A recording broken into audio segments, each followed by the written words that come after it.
मित्रों, जो औरतें हर रोज नहाती हैं उन्हें यह कथा जरूर सुननी चाहिए, तथा जो स्त्री पुरुष निर्वस्त्र स्नान करते हैं उन्हें कौन सा पाप लगता है, उनके जीवन में इसका क्या असर पड़ता है, इस एक कहानी के जरिए आपको बताया जाएगा।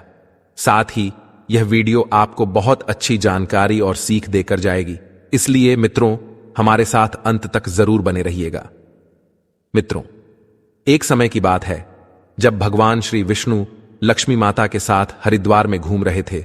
तब लक्ष्मी माता ने देखा कि समस्त मनुष्य गंगा में नहाकर हर हर गंगे कहते चले जा रहे हैं। प्रिय दर्शकों, अगर आप यह कहानी सुन रहे हैं तो पूरा सुनिए, क्योंकि आधा अधूरा ज्ञान किसी विष के समान होता है।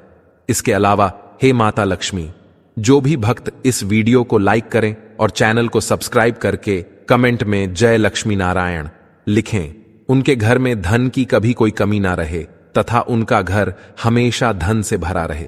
मित्रों, जब माता लक्ष्मी ने देखा कि समस्त मनुष्य गंगा में नहा नहाकर हर हर गंगे कहते चले जा रहे हैं, परंतु सभी दुखी और परेशान हैं, तब लक्ष्मी माता ने बहुत आश्चर्य से भगवान विष्णु से पूछा और कहा, हे प्रभु, गंगा में इतनी बार स्नान करने पर भी इनके पाप और दुखों का नाश क्यों नहीं हुआ?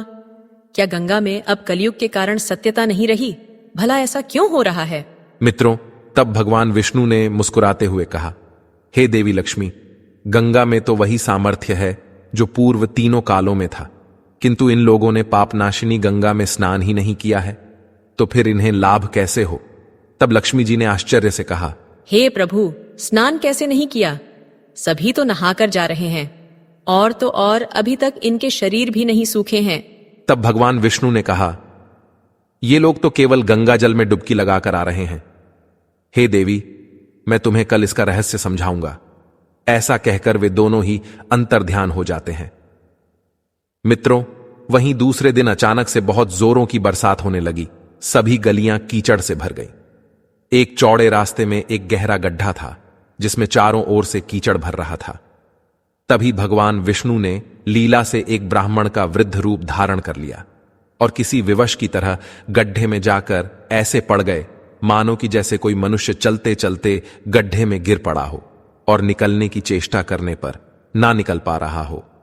साथ ही लक्ष्मी जी को उन्होंने यह समझाकर गड्ढे के पास बैठा दिया कि देखो, तुम लोगों को सुना सुनाकर यूं पुकारती रहो, मेरे वृद्ध पति अकस्मात गड्ढे में गिर पड़े हैं, कोई पुण्य आत्मा ही इन्हें निकालकर इनके प्राण बचाए और हम असहायों की सहायता करें। मित्रों, भगवान विष्णु ने लक्ष्मी जी को यह भी समझा दिया कि जब कोई गड्ढे में से मुझे निकालने को तैयार हो तब इतना और कह देना कि मेरे पति सर्वथा निष्पाप पुण्यवान ब्राह्मण हैं। इन्हें वही व्यक्ति छुए जो खुद भी निष्पाप हो। यदि आप निष्पाप हैं तो ही इन्हें हाथ लगाइए, नहीं तो हाथ लगाते ही इनके तेज के कारण आप भस्म हो जाएंगे। मित्रों, लक्ष्मी जी तथास्तु कहकर गड्ढे के किनारे बैठ गई और आने जाने वालों को सुना सुनाकर भगवान श्री हरि की सिखाई हुई बात बार बार कहने लगी। उसी समय गंगा में नहाकर लोगों के दल आ रहे थे और उस सुंदर युवती को यूं बैठी देखकर कईयों के मन में वासना या पाप और कईयों को कुछ धर्म का भय हुआ तो कई कानून से डर गए। तो कुछ लोगों ने तो लक्ष्मी जी को यह भी सुना दिया कि मरने दे, बुढ़े को क्यों उसके लिए रोती है, तुम अभी सुंदर और बहुत जवान हो, चलो मेरे साथ, मैं तुम्हें अपनी रानी के जैसे रखूंगा। चलो, क्या सोच रही हो, अपनी जवानी क्यों बर्बाद कर रही हो? वहीं कुछ दयालु चरित्रवान पुरुष थे, उन्होंने उस युवती के पति को निकालना चाहा, परंतु लक्ष्मी जी के विचित्र वचन सुनकर वे भी रुक गए, क्योंकि उन्होंने ये सोचा कि हम गंगा में नहाकर आए हैं तो क्या हुआ, हम पापी तो है ही, कहीं सहायता करते समय हम भस्म ना हो जाएं। इस स्त्री के कथन के अनुसार पापी लोग खुद से भस्म हो जाएंगे और हमें अपने पुण्य और पाप की गिनती कैसे पता होगी? मित्रों, किसी का भी साहस नहीं हुआ। सैकड़ों लोग आए, सैकड़ों ने पूछा और बस चले, वहां से चुपचाप गए। अब तो संध्या हो चली। तब भगवान विष्णु ने माता लक्ष्मी से कहा, देखा लक्ष्मी, आया कोई सच्चे हृदय से गंगा में नहाने वाला? तब थोड़ी ही देर के बाद एक नौजवान ब्राह्मण हाथ में लौटा लिए हर हर गंगे कहता हुआ नदी से बाहर निकलकर मंदिर की ओर जा रहा था। जब उसकी दृष्टि उस स्त्री पर पड़ी तथा उनका अपने विवशता का विलाप सुन युवक का हृदय करुणा से भर आया।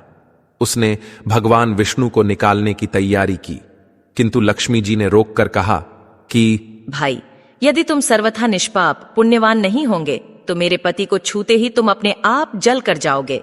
तब उस युवक ने उसी समय बिना किसी संकोच के दृढ़ निश्चय के साथ लक्ष्मी जी से कहा, माता, मेरे निष्पाप तथा पुण्यवान होने में तुझे संदेह क्यों होता है? आप देखती नहीं, मैं अभी गंगा नहाकर आया हूं। भला पाप नाशिनी परम तेजस्वी गंगा जी में गोता लगाने के बाद भी कभी पाप रहते हैं? हे देवी, मैं अभी तुम्हारे पति को निकालता हूं। ऐसा कहते हुए उस युवक ने लपक कर बूढ़े को ऊपर उठा लिया। मित्रों, उस समय भगवान विष्णु और मां लक्ष्मी ने उसे पुण्य फल का अधिकारी समझकर अपना असली स्वरूप प्रकट करते हुए उसे साक्षात दर्शन देकर कृतार्थ किया। मित्रों, वहीं भगवान विष्णु जी ने माता लक्ष्मी से कहा, हे लक्ष्मी, इतने सारे लोगों में से केवल इस एक युवक ब्राह्मण ने ही गंगा स्नान किया है। हे देवी, इसी दृष्टांत के अनुसार जो लोग बिना श्रद्धा और विश्वास के केवल दंभ के लिए गंगा स्नान करते हैं, उन्हें वास्तविकता में कोई भी फल नहीं मिलता। परंतु इसका यह मतलब नहीं कि गंगा स्नान व्यर्थ जाता है। गंगा स्नान का बहुत पुण्य भी है। मित्रों, इसके बाद भगवान विष्णु जी ने माता लक्ष्मी जी से कहा, हे देवी, अब मैं आपको वह 12 बातें बताता हूं जो भी मनुष्य इन 12 बातों को नहाते समय ध्यान में रखता है, वह कभी भी दुखी नहीं रहता है। उसके घर में देवी लक्ष्मी का वास होता है, घर में अपार धन आता है, घर में कभी भी लड़ाई झगड़ा या क्लेश नहीं होते हैं, उसका पूरा परिवार हंसी खुशी के साथ सुखपूर्वक जीवन व्यतीत करता है। मित्रों, तब माता लक्ष्मी ने कहा, हे प्रभु, आप हमें यह 12 बातें बताइए जिसका मनुष्य जीवन पर कैसे प्रभाव होता है। इस विषय में मैं जानना चाहती हूं। तब भगवान विष्णु ने कहा, हे देवी, गंगा जैसे पवित्र स्थानों पर जाने से पहले आचरण और मन को शुद्ध करना आवश्यक है। निर्वस्त्र होकर स्नान करना न केवल स्वयं का बल्कि प्रकृति और ईश्वर का भी अनादर है। गंगा माता केवल एक नदी नहीं बल्कि जीवात्मा को मोक्ष प्रदान करने वाली देवी हैं। उनका अपमान करना स्वयं भगवान का अपमान करने के समान है। जो व्यक्ति गंगा स्नान करते समय सच्चे मन से अपने पापों की क्षमा मांगता है और भविष्य में धर्म मार्ग पर चलने का संकल्प लेता है, वही वास्तविक रूप से पवित्र होता है। गंगा में स्नान करना केवल बाहरी शुद्धि का कार्य नहीं है, यह आंतरिक आत्मा की शुद्धि का प्रतीक है। जो व्यक्ति गंगा में स्नान करने से पहले शुद्ध विचार रखता है और नियमों का पालन करता है, वही सच्चे अर्थों में पवित्र हो सकता है। जो निर्वस्त्र होकर स्नान करता है, वह गंगा माता का और स्वयं अपने आत्मा का भी अनादर करता है। मित्रों, इसके बाद भगवान विष्णु उन बातों को बताना शुरू कर देते हैं और माता लक्ष्मी बहुत ध्यान से सुनने लगती है। प्रिय दर्शकों, यह 12 बातें आप लोग भी बिल्कुल ध्यान से सुनना। इसके बाद भगवान विष्णु कहते हैं, हे प्रिय, यह 12 बातें बताने के बाद मैं आपको एक बात और बताऊंगा। जो औरतें कपड़े खोलकर स्नान करती हैं, उनके लिए यह बात बहुत ही महत्वपूर्ण है। तो हे लक्ष्मी, आप इस बात को बहुत ही ध्यान से सुनना। तभी विष्णु जी अपनी वाणी को शुरू कर और बताने लगते हैं। दोस्तों, विष्णु जी कहते हैं, प्रतिदिन स्नान करने से शरीर निरोगी रहता है तथा मन प्रसन्न रहता है। स्नान से चेहरे की क्रांति और शारीरिक आकर्षण में भी बढ़ोतरी होती है। अगर इस नित्य कर्म के दौरान कुछ विशेष बातों का ध्यान रखा जाए तो आध्यात्मिकता से भी ज्यादा लाभ पाया जा सकता है। नहाने के क्रम में इन बातों का ख्याल जरूर रखा जाना चाहिए। सबसे पहले स्नान करने के बाद शुद्ध होकर पूजा पाठ आदि सारे काम करने के योग्य बनते हैं, इसलिए सुबह को ही स्नान कर लेना चाहिए। दूसरी बात, शास्त्रों में कहा गया है कि स्नान करने से इन 5 गुणों की प्राप्ति होती है: रूप, तेज, बल, पवित्रता, आयु, आरोग्य, निर्लोभ, धन, पुष्टि व आरोग्य और स्वास्थ्य चाहने वालों को हर मौसम में और हर दिन स्नान करना चाहिए। चौथी बात, शास्त्रों में कहा गया है कि सुबह स्नान करने से पापों का नाश होता है और पुण्य मिलता है। ऐसा भी कहा गया है कि सुबह नहाने वालों के पास नकारात्मक शक्तियां नहीं भटकती, इसीलिए सुबह के समय स्नान करना ही उचित है। पांचवी बात, बीमारी के हालत में सिर के नीचे से ही स्नान करना चाहिए या गीले वस्त्रों से शरीर को पोंछ लेना एक तरह का स्नान ही कहा गया है। छठी बात, सुबह की लालिमा छाने से पहले ही स्नान लेना श्रेष्ठ माना गया है। सातवीं बात, तेल लगाकर और देह को मलमल कर नदी में नहाना मना है। इसकी जगह नदी से बाहर निकलकर तट पर ही शरीर साफ करके नदी में डुबकी लगाना उचित है। आठवीं बात, जिन घाटों पर कपड़े धोए जाते हैं वहां का जल अपवित्र माना गया है, इसलिए वहां से कुछ दूर हटकर ही नहाना चाहिए। नौवीं बात, नदी में 11 या 21 डुबकियां लगाना योग्य बताया गया है। 10वीं बात, पवित्र नदियों में कपड़े निचोड़ने की मनाही है। नदी में किसी तरह की गंदगी नहीं बहानी चाहिए। 11वीं बात, नल की तुलना में झरने का पानी, झरने से ज्यादा नदी का पानी, नदी के पानी से किसी तीर्थ का जल, तीर्थ के जल से गंगा जल अधिक श्रेष्ठ माना गया है। अंतिम 12वीं बात, गंगा माता का कथन है कि स्नान करते वक्त कोई चाहे जहां भी मेरा स्मरण करेगा, मैं वहां के जल में आ जाऊंगी। मित्रों, इसके बाद भगवान श्री हरि ने कहा, हे लक्ष्मी, अब मैं आपको औरतों के बारे में बताता हूं, जो औरतें कपड़े खोलकर स्नान करती हैं। हिंदू धर्म शास्त्रों में हर एक चीज के लिए कुछ नियम बनाए गए हैं। इन नियमों में से स्नान को लेकर बातें की गई है। ऐसा भी माना जाता है कि आम व्यक्ति को शास्त्रों के नियमों का पालन जरूर करना चाहिए, जिससे उनके घर की सुख समृद्धि बनी रहती है और खुशहाली आती है, साथ में अपार धन बरसता है, माता लक्ष्मी प्रसन्न होती है।